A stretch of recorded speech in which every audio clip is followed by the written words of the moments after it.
Hello. Testing, testing. I want to be loud. There you go, thanks. Everybody hear me okay?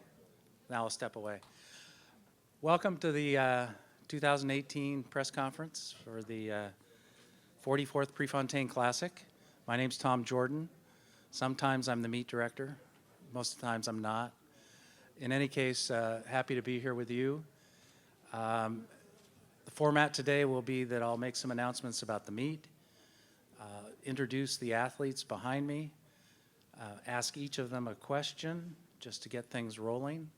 We'll take a group picture of them and then ask them to go to the chairs that are set around the room so that you can ask them individual questions. So kicking it off as far as the meet goes, ticket sales are going very well. We anticipate a completely full house. This is the last Prefontaine Classic at historic Hayward Field, and that has struck a chord, I think, with a lot of people. There are a number of athletes coming back just because this is the last pre at Hayward Field. Some of you remember Claudette Gronendahl from University of Oregon days. She's coming back and bringing a bunch of her old teammates with her. There's also Alan Webb, who, as some of you know, in 2001, and if you were lucky enough to watch that race, went on to become the American record holder in the mile. He'll be making some special presentations tomorrow.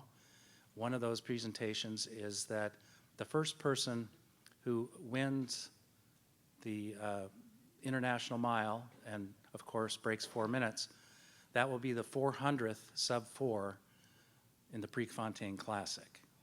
So we have a plaque for the winner. And then the person who finishes 6th, assuming that they're under 4, and we're sure they will be, that person will be the 500th sub-4 miler in the history of Hayward Field. So Alan will be making a presentation to both those individuals, and it should be kind of a special moment.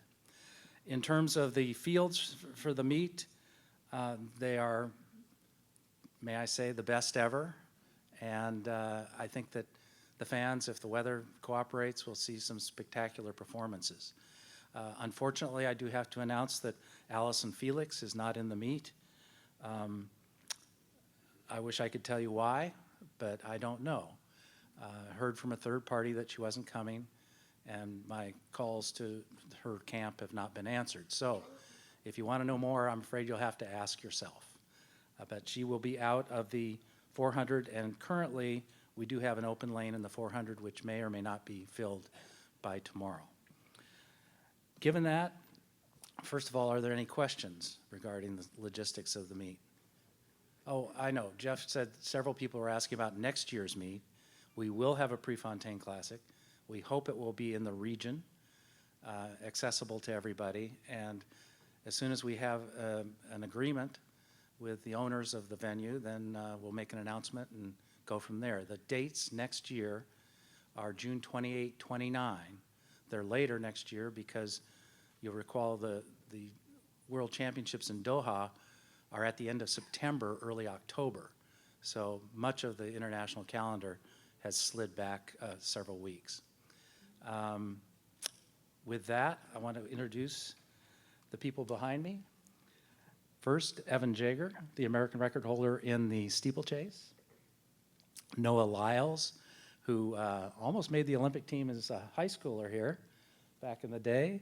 Phyllis Francis, our own world champion in the 400. Christian Coleman, the world record holder indoors at 60 meters. What? Oh, did I miss somebody? Oh, how could I miss Tori? Tori Bowie, who won the world championships last year at the 100 meters. Sorry about that, Tori. Where am I now? And you are Shaunae. Shaunae Miller-Ubio. I'm trying to get that last name down. Elaine Thompson. Su Bingtian, the sprinter from China. Renaud Lavillenie, you all know, who will be competing tonight, by the way. And Mutaz Essa Barshim, who's the meet record holder at 2:41. Am I right? Yeah, 2:41. Only for another day, right? Hopefully. Okay, So I'm going to ask the question of each of them, and if they'd step up and answer, I'd appreciate it. So the first question for Evan Jager is helpfully written out by Larry Eater. Most of you know Larry. He's having some health problems, so keep him in your thoughts. Evan, you run 3:32 for 1,500, 13:03 for 5K, 8 flat for the steeple. What's your favorite distance?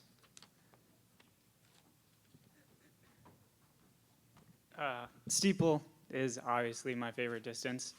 I like to think of myself as a really well-rounded distance athlete, and I really enjoy doing everything, 1,500, 3K, steeple, 5K, and I definitely want to move up in distance as I get older, but there's something about the steeple that's just completely different than the rest of those different distances. You have the barriers to focus on. In practice, you can work on hurdle technique, which is just kind of a different aspect of running that you don't get in the other flat distances. And then the water jump, and then I feel like the tactics of the steeple are just a little bit different than the other distance races. So steeple makes me feel like a much more well-rounded athlete than being just a flat distance runner, and I enjoy that challenge about the steeple. Thank you. Noah, so you've run some impressive times this year. How good a shape are you in right now?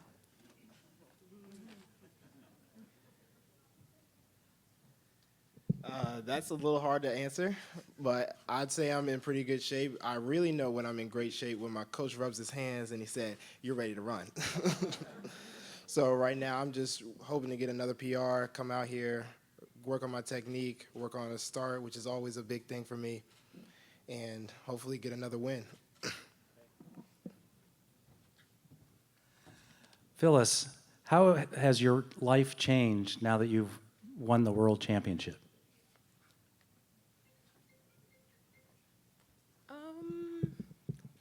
Sorry about that. It hasn't really changed much. I probably just get a few more followers, I would say, and just a little bit more expectations. What's your Twitter handle? Oh, well, my mother handles my Twitter, so I don't know. Yeah, thank you. Yeah, my Twitter handle, hashtag forget, anyway, I forget. So, Tori, you've run both the 200 and the 100 this season. Are you going to focus on one distance over the other?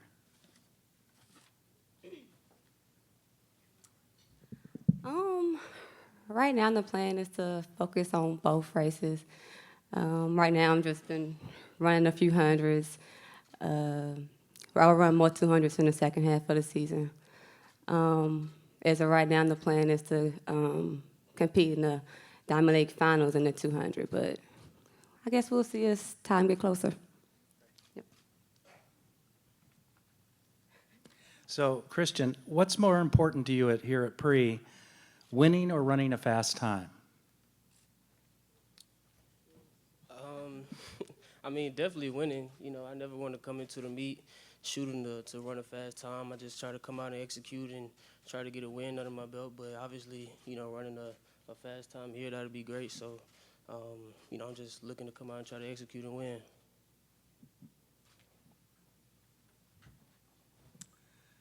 So, Shaunae, you've run 22:06 this year for 200, and of course, you had all the success at the 400. What is your perfect distance? Good day.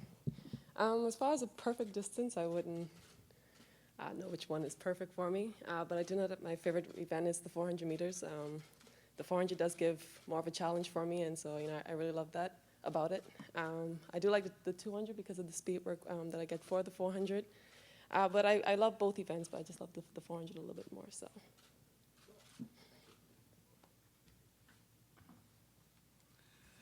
And Elaine, what are your goals for this summer? Good afternoon, everyone. Well, the goal is to just stay healthy and just continue having a fun season. Having a fun season, what an interesting concept. I don't think I've heard that recently. Okay. Sue. Good? Good. So some of you may recall that Sue was the first Chinese athlete to break 10 seconds here at Prefontaine several years ago. And would you like to say anything? No. Okay. What is his expectations for tomorrow?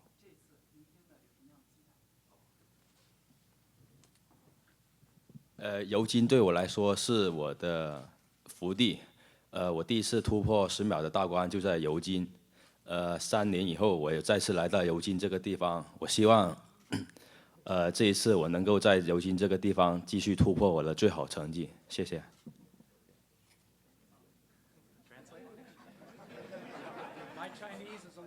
Okay, thank you so much.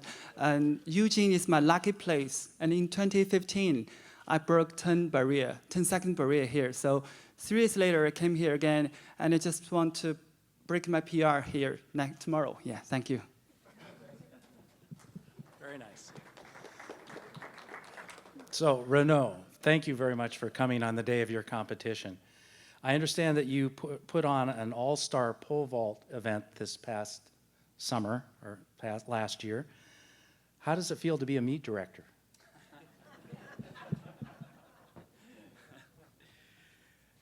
Well, being a meeting director is pretty nice. I mean, especially for this year because we have one of the best competition ever with 7 guys over 588. So I think that I put pressure on the other one now because your turn is to try to beat me.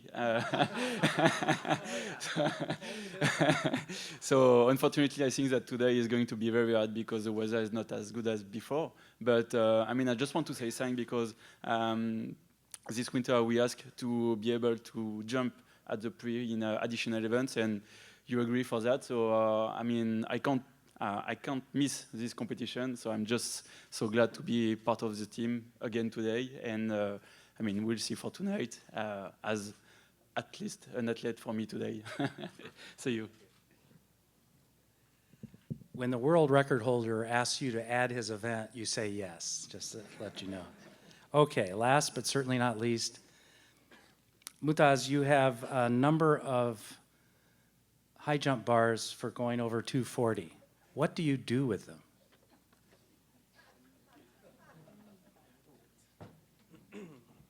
Hi everyone. I knew that was coming actually.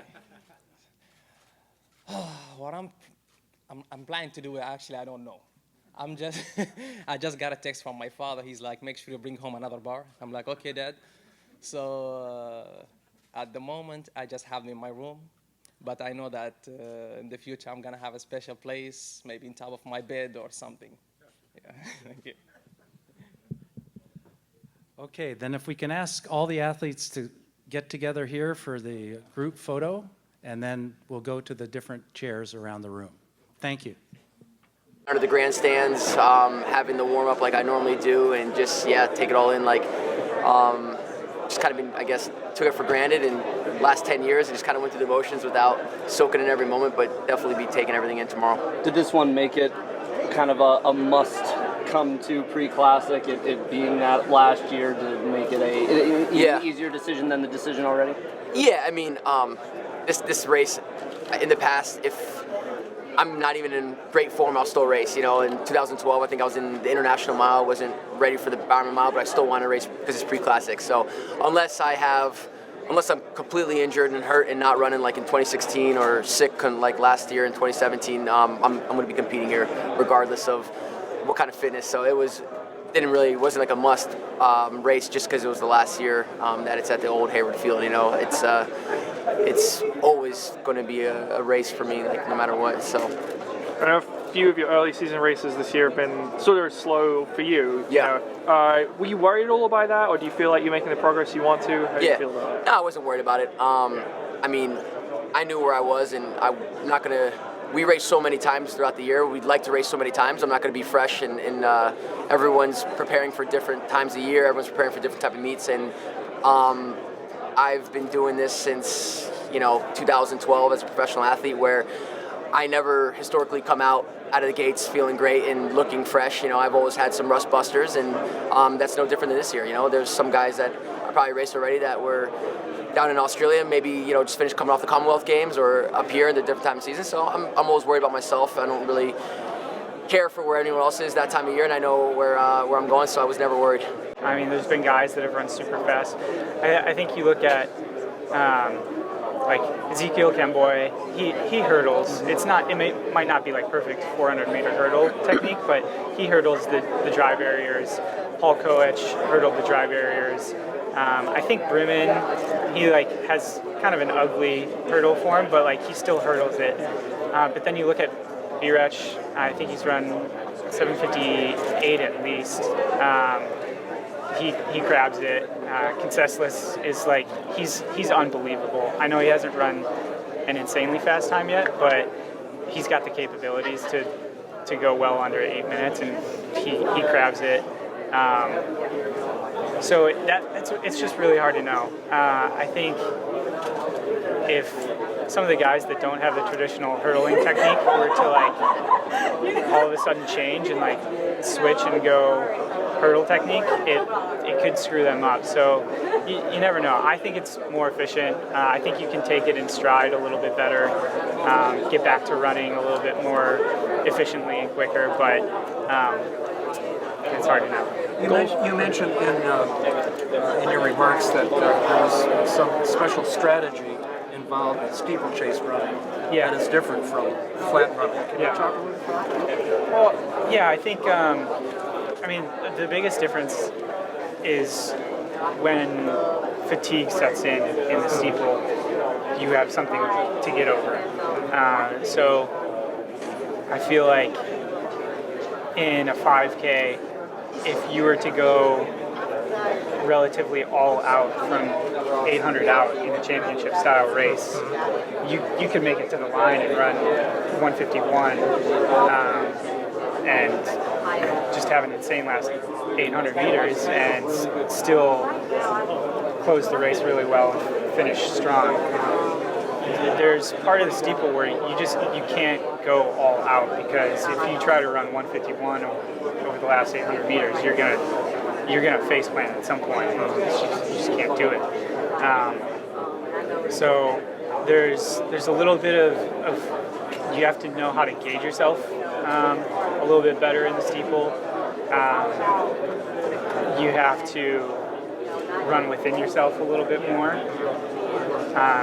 But there's also you can't only focus on kicking and staying with guys. You have to kick, and then 10, 20 meters before the barrier, you have to shift your focus to the barrier. Your rhythm is over. And it's not so much rhythm, it's just your focus. You can't be solely focused on staying on the guy in front of you and closing as hard as you can. You have to look up every once in a while, gauge your steps about 10 meters out, and know which leg is going to come up, take the hurdle in stride, and then get back to running. So it's just another factor to be thinking about in the middle of kicking all out when you're really tired. So it's really difficult.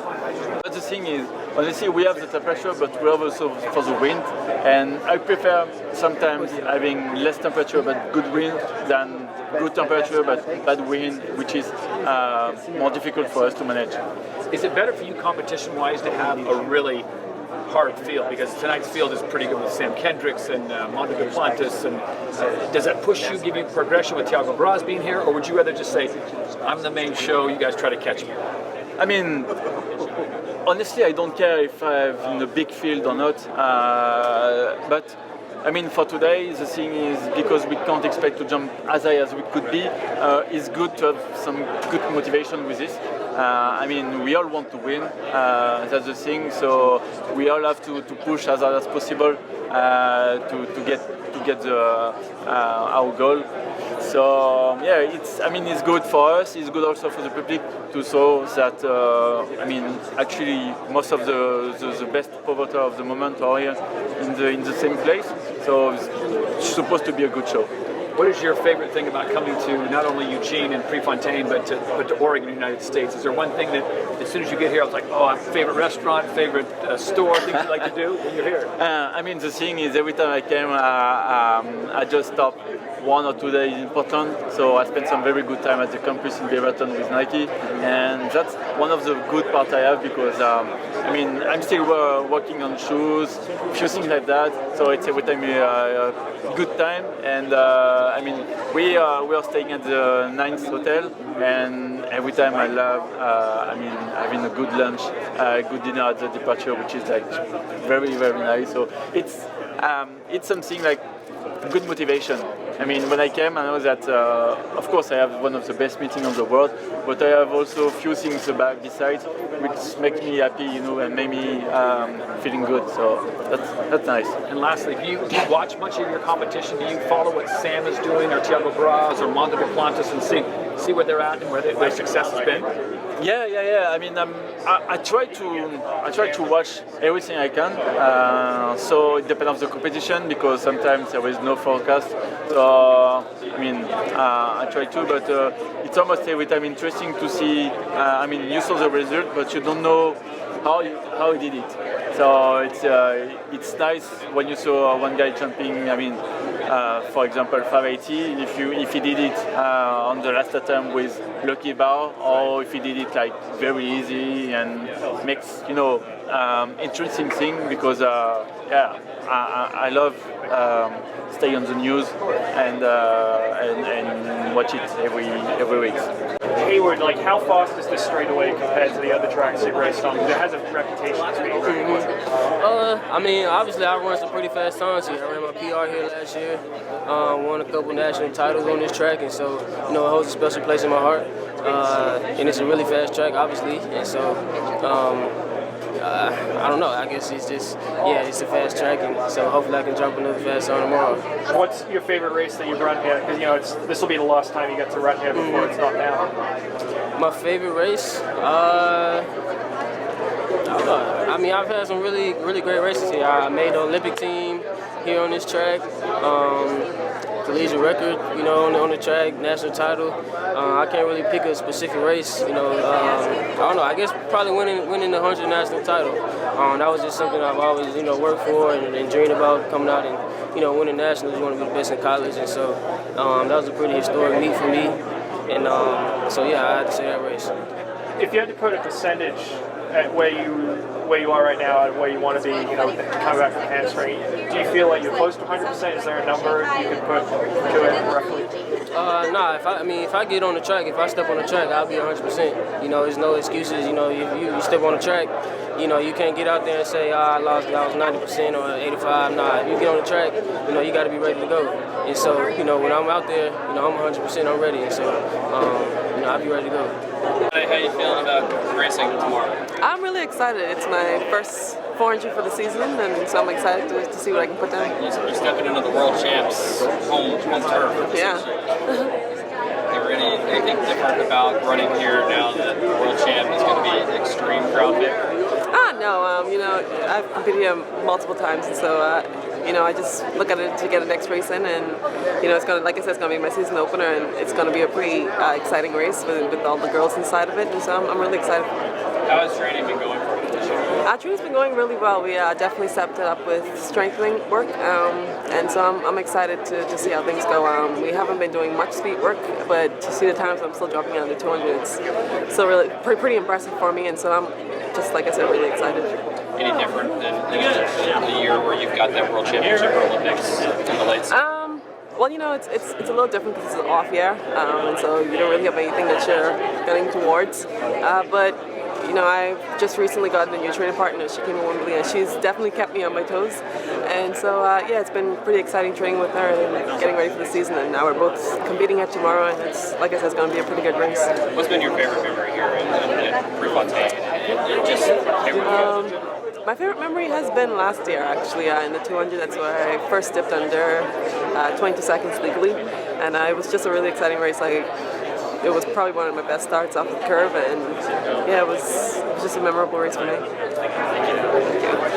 I am so excited to be here.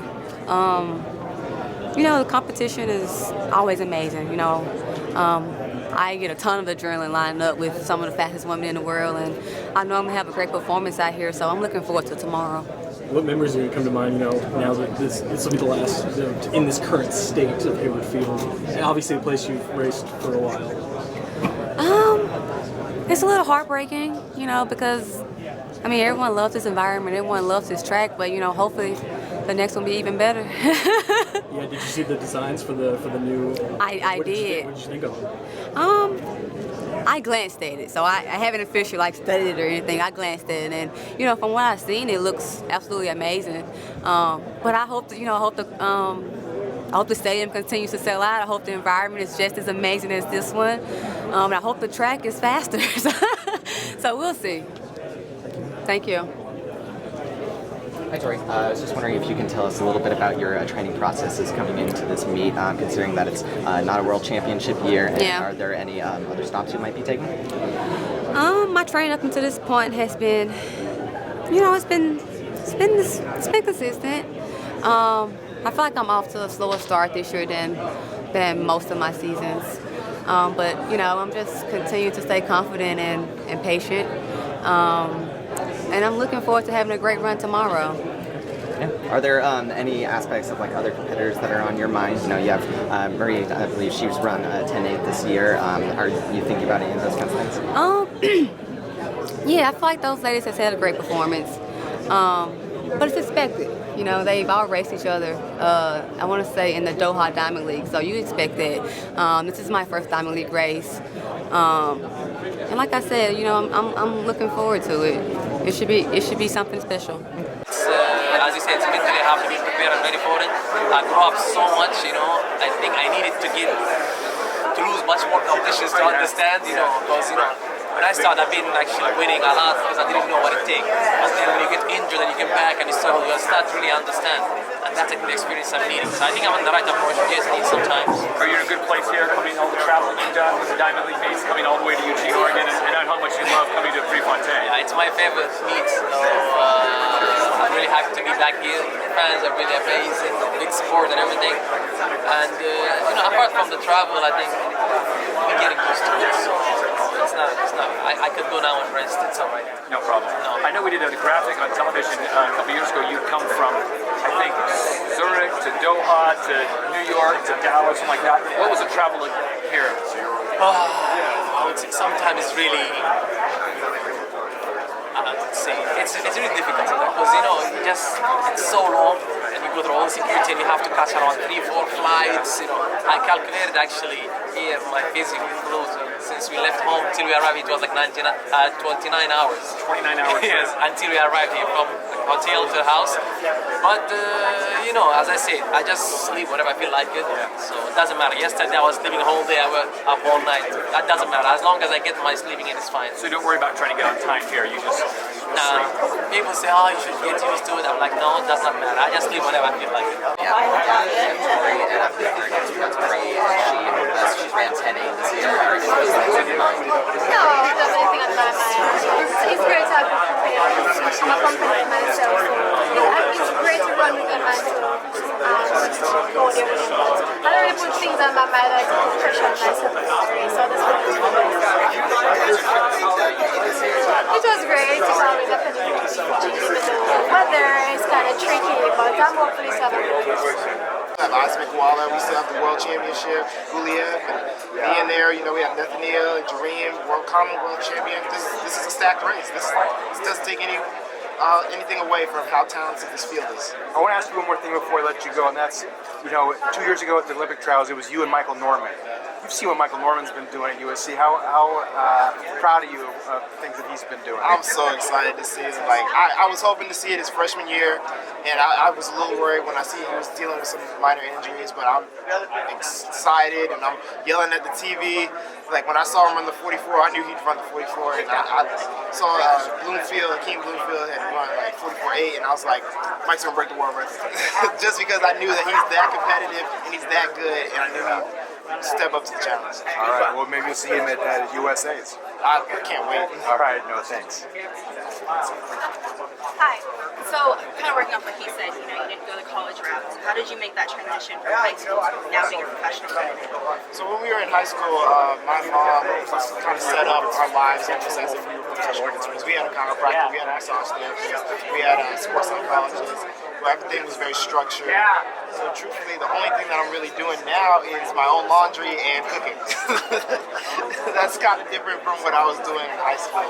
Nice. Is your mom here to further race? Yeah, she's right there behind you. Awesome. Cool. And I know your brother's also a runner. What kind of advice does he give you for this race? Oh, we're just bouncing off ideas on each other. We're both hyped. If we go to the same meet, we're in the room together. I feel so bad for the people next to us because we're just blasting music, getting excited, feeding off each other's energy.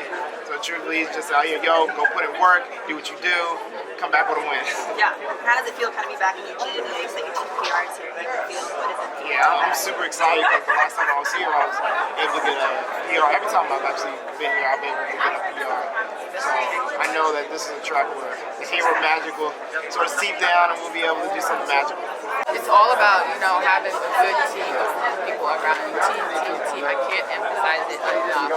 They keep me grounded. They let me know, like, hey, it's okay no matter what, we have your back. And as long as I have that support system, I'm fine. I can handle anything. You talk about how your mom runs here. Yeah, she does. I felt so bad. I'm like, I don't even know. I can't even show people that. Right, yeah. So she's just dealing with that. I'm pretty sure she's like tweeting something as we speak. I understand that you've come all the way from China. I know that you're representing your country, and I'm wondering how it feels for you to be sort of this representation over here in the US. He comes here very pretty relaxed, and he just want to represent Chinese power and explain to the foreign people that Chinese never fast.